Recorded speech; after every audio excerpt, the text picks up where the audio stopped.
Bueno, y ahora sí, como lo habíamos adelantado, estamos en comunicación con Florencia Sierra. Ella trabaja en la Fundación La Salle, que es una fundación que se dedica a acompañar proyectos de educación y de derechos humanos, especialmente de niños, niñas y jóvenes. Tienen distintos programas con el objetivo de mejorar la educación, especialmente en lugares de mayor vulnerabilidad. En esta oportunidad la llamamos para hablar del proyecto que tienen de filosofar con niños, niñas y jóvenes. Bienvenida a Citas de Radio, Florencia. Mi nombre es Ángeles Sanz. Hola, buen día. Muchas gracias a ustedes por la posibilidad de comunicarnos. Bueno, la verdad que gracias a vos nos parecía muy interesante esto de unir la filosofía, los niños y los jóvenes, ¿no?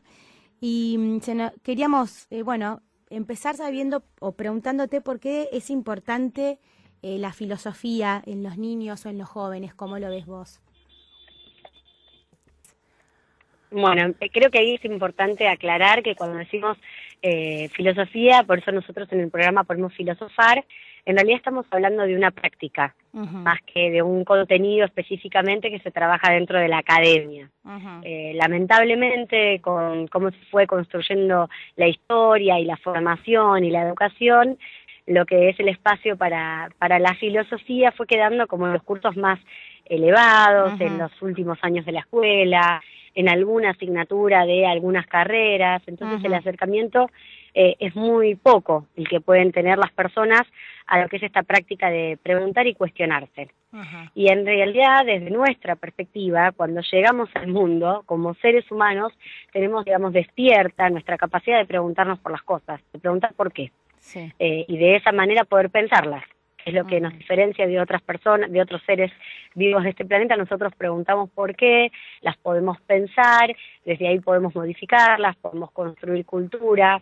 Entonces, no se trata tanto de la filosofía que estudiamos como producto de ciertos pensadores, sino de la práctica filosófica, de poder cuestionarnos, preguntar, pensar, y algo que es particular, que para nosotros es fundamental, que es pensar junto a otras personas, que es pensar con otros. Uno tiene esa idea del filósofo que piensa solo, aislado, y nos interesa mucho más la práctica filosófica, que es sentarse a conversar con otros, y desde esa reflexión colectiva poder pensarse uno mismo, pensar a los otros, y pensar ante todo la vida compartida, la vida que nos convoca a tratar con otras personas.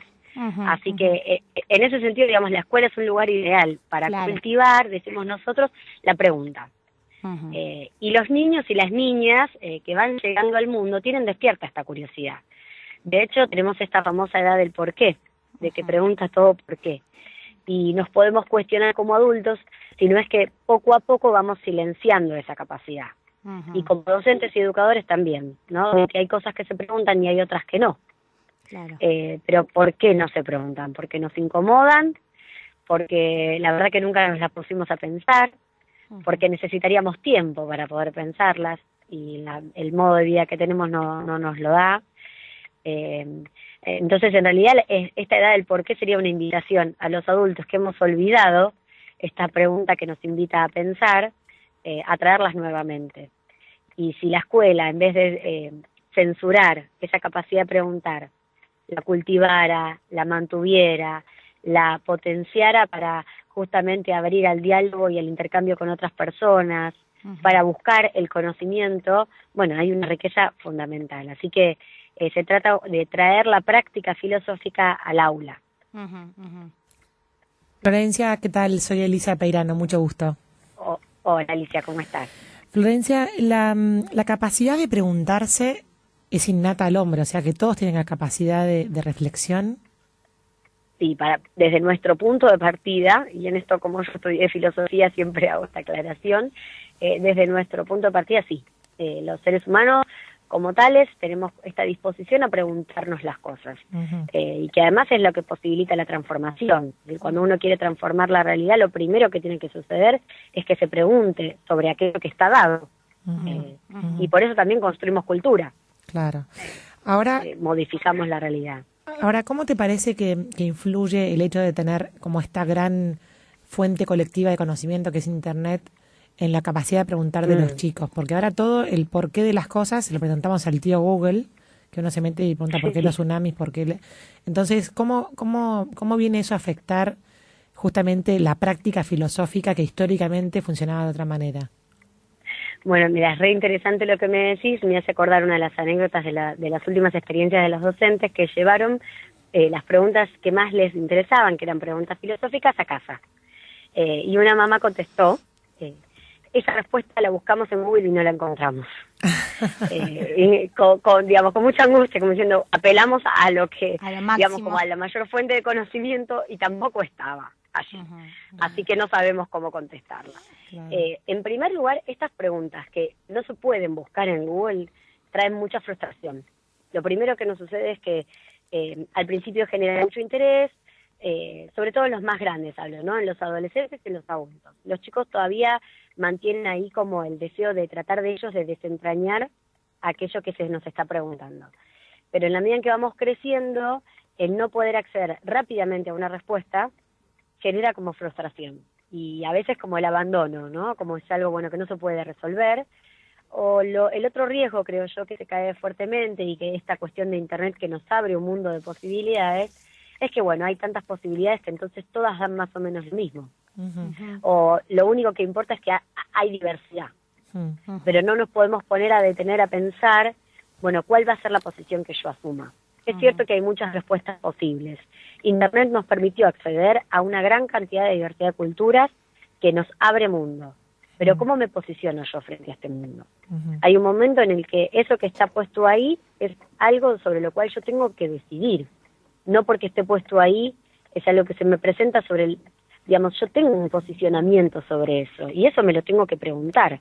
Y es una decisión que tengo que tomar, que va a tener consecuencias, que me va a hacer compartir ciertos criterios con unas personas y sentir en otras.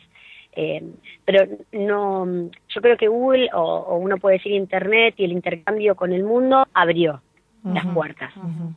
Pero ese abrir las puertas puede ser tan abrumador que nos termina dejando en silencio.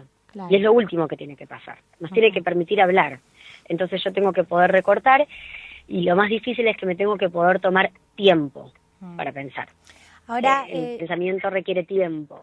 Florencia, también estaba pensando mientras las escuchaba, que pensando en la filosofía como el arte de preguntarse, ¿no? O de cuestionarse los por qué. Y relacionándolo con los jóvenes y también con esto de Google, es como que también me parece como contradictorio que si bien están todas las respuestas posibles de los que ellos se puedan preguntar, o sea, tampoco suplanta a esto del arte de preguntarse, porque no hacen vos en Google podés poner ni siquiera hacer una pregunta, pones una palabra, no sé, tsunami, y ahí te aparecen las respuestas, pero no está eso de preguntar, de formular una pregunta o saber cuestionarse. Entonces digo, sigue siendo la esencia de la filosofía algo que todavía no está siendo reemplazado. Sí, primero agradezco que traigas la cuestión del arte. Nosotros también hablamos del pensar como un arte. Y cuando vos tratás al pensar como un arte, no hay manera de clausurarlo.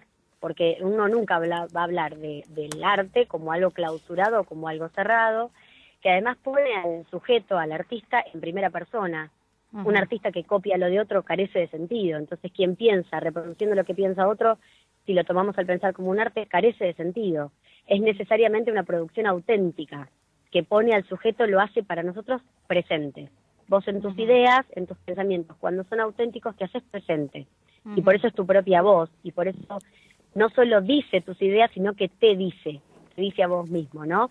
Y en este ejercicio que vos decís de preguntar y preguntarse, yo creo que, y en este arte de pensar, o tomar al pensar como un arte, en todo caso, Google o Internet puede ser una herramienta de intercambio y de escucha y de diálogo, pero yo tengo que estar presente dialogando, yo tengo que estar ahí pensando, y pensar o filosofar no es formular preguntas aisladas de mi realidad, sino que hay un autor muy bonito que se llama, que plantea que es Cohen, que es un autor que nosotros seguimos mucho, que dice que es sumergirse en esas preguntas. Claro. Cuando vos realmente te sumergís en la pregunta, tus propias certezas naufragan. Por eso debatir en filosofía no es hacer que tu idea gane, sino que es invitar a otros a pensar con vos y permitirte mover la propia estantería de aquello que pensabas para seguir pensando. Los estudiantes sorprenden cuando los que venimos del área de la filosofía, y esto se va contagiando, cuando aparece una idea distinta a las nuestras nos empezamos a emocionar. Lejos de querer como entonces combatir y ponernos nerviosos, es una emoción de algo que te apasiona, porque ahí hay una nueva puerta para seguir pensando. Algo que yo no había visto, algo que no me había dado cuenta, y que me exige a mí un nuevo movimiento. Por eso yo puedo encontrar muchas respuestas en muchas otras personas, pero aquel movimiento artístico de producción de conocimiento que voy a hacer a partir de preguntarme y en primera persona, o preguntarnos colectivamente, va a ser único, va a ser nuevo. Y agrego solo esto, también por eso permite la posibilidad de lo nuevo, de un nuevo nacimiento, si no ya estaría todo saldado. ¿Por qué hay posibilidad de nuevo nacimiento? Porque todavía podemos producir artísticamente aquel mundo en el que queremos vivir. Eso es una posibilidad nueva. Florencia, y volviendo un poco al programa concretamente, ¿cómo es la forma de implementación? ¿Vos trabajás con docentes o en el aula con los alumnos? Bueno, es sumamente compleja porque siempre el cómo trae un gran interrogante, ¿no? Y eso queremos ponerlo en el centro porque podemos decir muchas palabras bonitas respecto de ideas que podemos tener, pero después eso tiene que entrar en diálogo con la realidad en la que vivimos y poder, sí, volverse una práctica que sea vivible, ¿no? En esta realidad que hoy tenemos, para no quedarnos en las meras palabras. Para ser coherentes con lo que pensamos, los que empiezan por filosofar son los propios docentes. Lo que es el proyecto de formación implica empapar y envolver a los docentes en esta práctica filosófica. Recién cuando los docentes se animan a atravesar esto de preguntarse ellos mismos, y es un proceso complejo, digo, difícil, porque hay un cierto padecimiento en desarmar esa posición de certezas, de mundos cerrados, de respuestas únicas, con las que los adultos solemos vivir y que los docentes suelen, ir generando, no por una responsabilidad propia, sino por cómo se ha instalado históricamente la escuela y el lugar de la escuela como lugar del saber. Entonces hay que desarmar mucho y poder generar un reposicionamiento del docente como aquel que invita a pensar. Como un docente, nosotros decimos de maestro artesano, que tiene en el aula una gran disposición de materiales que invitan a los otros a pensar juntos.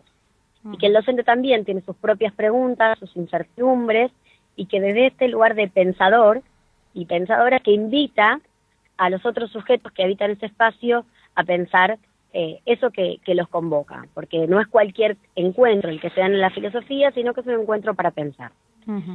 Pero bueno, es un trabajo arduo el de los maestros y maestras, y hasta que no lo atraviesan y no empiezan con la práctica con los chicos, hay muchas dudas. Claro. Hay mucho temor. Cuando empiezan a trabajar con los chicos, empiezan las frases de nunca imaginé todo lo que tenían para decir, me sorprenden cada día con sus reflexiones, es tan apasionante verlos pensar y escucharlos conversar entre ellos. La de se escuchan, realmente se escuchan porque se contestan, y empieza a modificarse no solo la práctica dentro del espacio de filosofía y el lugar de cada uno de ellos en el espacio de filosofía, sino que, y es lo que más nos interesa, empieza a replantear los modos de estar en el aula en las otras áreas. Nosotros creemos que la práctica filosófica y cultivar la pregunta es una oportunidad para también revisar cómo trabajamos en otras áreas, cómo nos relacionamos en el espacio del aula, cómo tratamos el conocimiento en matemática, en prácticas de lenguaje, en ciencias sociales. Y ellos mismos empiezan a decir, en filosofía podemos escuchar, ¿por qué no acá también hacemos algo parecido? Empiezan a traer, digo, lo más interesante y lo que uno se podría quedar horas hablando es lo que va sucediendo en la práctica con los chicos, porque realmente me parece que nos trae a cuenta lo que como adultos fuimos olvidando. Claro. Toda una disposición desde la curiosidad, una relación con el saber desde el ensayo y la producción, un modo de relacionarnos con el mundo desde la posibilidad de transformación, que como adultos cada vez vamos cerrando, vamos clausurando, vamos generando posiciones que son irreconciliables, vamos cerrando el diálogo, vamos reproduciendo porque no hay tiempo para ponernos a pensar. Todo eso se empieza a resquebrajar, se hace presente en el diálogo con los chicos, en los espacios que se van compartiendo, y realmente alimenta el estar en la escuela desde otro lugar. Bueno, Florencia... Con las formaciones, perdón, porque Sí. creo que me fui por las ramas, pero la formación es con los maestros y ellos después empiezan con las prácticas y ahí aparece, digamos, la formación más fuerte, porque ellos en sus propias prácticas van pudiendo reflexionar sobre la escuela, Claro. que es lo también, digamos, el maestro pensando en la propia escuela es algo que nos parece fundamental, ¿no? Sí, un No aporte. los maestros como objetos de pensamiento, sino como sujetos pensantes que construyen la escuela y que tienen en su tarea diaria la posibilidad de seguir trabajando, digamos, con sentido el estar en el aula. Ujú. Bueno, Florencia, la verdad que muy interesante esto que compartís con nosotros. Ya desde el Vamos nos interesó mucho saber de este programa, así que gracias por estos minutos. Bueno, a ustedes gracias por la oportunidad, nos encanta poder seguir conversando, cualquier tema que quieran conversar respecto de esto, para nosotros es apasionante, disculpen la extensión, pero bueno, cuando uno le gusta aquello que hace y realmente está convencido, sucede este modo de conversar. No, y desde acá Gracias. te lo agradecemos. Hasta cualquier Bueno. momento entonces. Listo, nos mantenemos en contacto, un abrazo grande y que tengan un buen día. Hasta luego. Bueno, y así entonces pasaba Florencia Sierra. Ella es la coordinadora del programa Filosofar con niños, niñas y jóvenes de la Fundación La Salle.